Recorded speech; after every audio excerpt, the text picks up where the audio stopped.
Let's look at audio transitions. I'm going to create a new project for this, and I'll just save it to my desktop. You can save it to your IT folder, and we'll just call it audio transitions. We're going to import our media as per usual, but this time we're just going to import some audio files. So you can get those from Blackboard. So we've got Happy Music and Imperial March. So let's add those two. We'll begin with Imperial March. So you can just drag. Now you can bring this up in the the source monitor, and then drag it, or you can just drag it across straight away. There's our file, but you can't see the sound wave. If you remember back a few lessons, we can see the sound wave by just expanding, putting our mouse cursor between A1 and A2 and just dragging it down to see the sound wave. It's still very hard to see, so we're going to press the tilde key. And we can also zoom in, again, horizontally and vertically, so plus and control plus as well. We'll just have to drag for the audio track. We can't zoom in vertically on that one, we just have to drag between the A1 and the A2. So we can see our waveform, and you can see that there's not much gap at the start. It really gets quite loud fairly suddenly. And we go across, you can see towards the right here, it's a bit quieter. So let's go back to transitions now. Just going to minimize that, but you can go back to this view just to make it easier to see the sound wave later. So looking at audio transitions, we're going to go back to our effects tab and then go to audio transitions. And unlike video transitions, we've only got a very small number of audio transitions. The one we're going to use first is the exponential fade. So that's just, as the name suggests, it's about fading. So fading in and also fading out.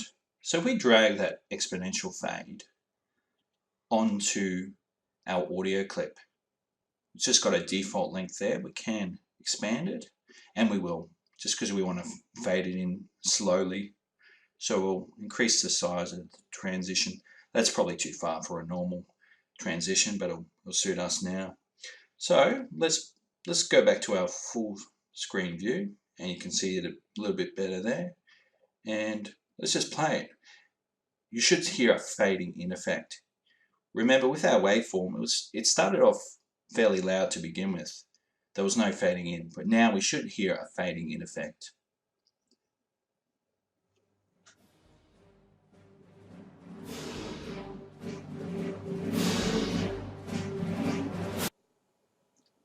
Our fading in is working as expected. So let's delete this starting fade in, and we're going to go to the end of our sound file, and we're going to fade out the last bit. I just press the backslash key to get this view, and just dragging that exponential fade to the end now. And there we are, drop it in. And it is quite small, so I'm going to have to zoom in again and go to the right here. Also, in terms of shortcut keys, there's home. The home key will take you to the start, and then the end key. So in this case, I would have been better off just pressing the end key rather than having to scroll with my mouse to the end here. So you can see the exponential fade here is quite short, and it's not going to be noticeable at all. So we're going to have to increase it till we get some loud points. So let's say about there. It should start to fade at this point here. It may not be as noticeable as the starting fade that we use. Let's have another go. And I'll just start from here. It's quite loud still. And play it through from here.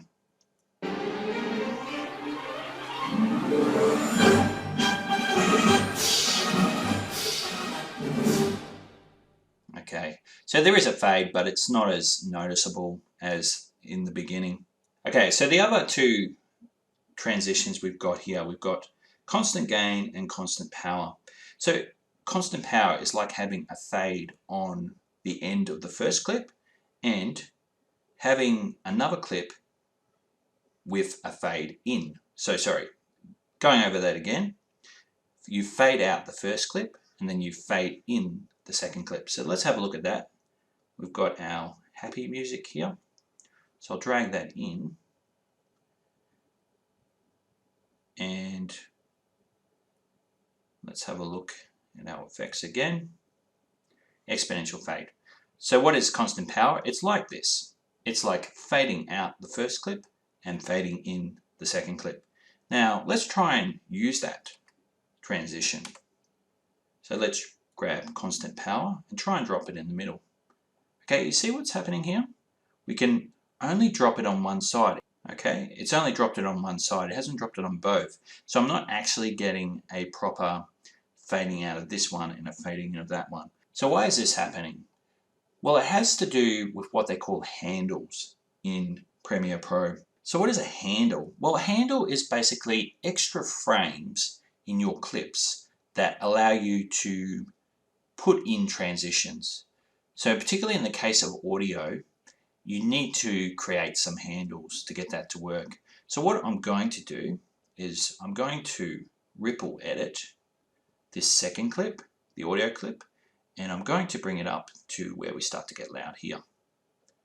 Okay, so I'm actually trimming off the first part of the second clip. And I'll just drag that along as well. So I'll delete that constant power and let's try and put it in again. Just dragging it across. Okay, we still can't do it. And why is that? Well, we trimmed the second clip, but we didn't trim the first. So we actually need to trim both clips. You can see this is a little bit tedious. So let's trim it about there. It gets pretty soft. And we'll just move that one across because we can. And now let's try our constant power. Okay, now we can drop the transition over both clips. Because we trimmed both clips, we got some extra frames in our clips, which allowed us to use handles to add our transition. Now, if that's very complicated, try not to worry about it. Just use your exponential fade if you need to. Now we have our constant power. Okay, it's quite loud still. I'll just turn my speakers down.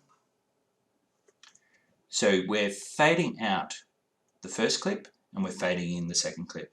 Now I'm going to have to expand that one just to make it a bit more noticeable. Okay, and you can see I can't, with this constant power, I can't extend it back any further because I don't have enough frames. I would actually have to trim this audio even further to be able to expand my transition, constant power transition. So it is a bit awkward to use. It is a time saver when you can use it without trimming clips, going out of your way to trim clips. Okay, let's play that through now.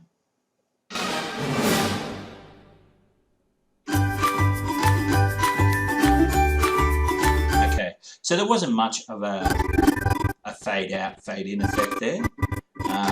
And really don't bother using constant power unless you really want to. And constant gain, you should never use. It shouldn't even be there. The reason for it is because rather than just fading out and fading in smoothly from one clip to the other, there's a fairly noticeable lack of sound, fairly noticeable silence, and no one really uses constant gain. So use constant power if you have to, but really I would just be using your exponential fade because playing around with trimming clips in order to get handles to add transitions can be really annoying and your time is better served elsewhere.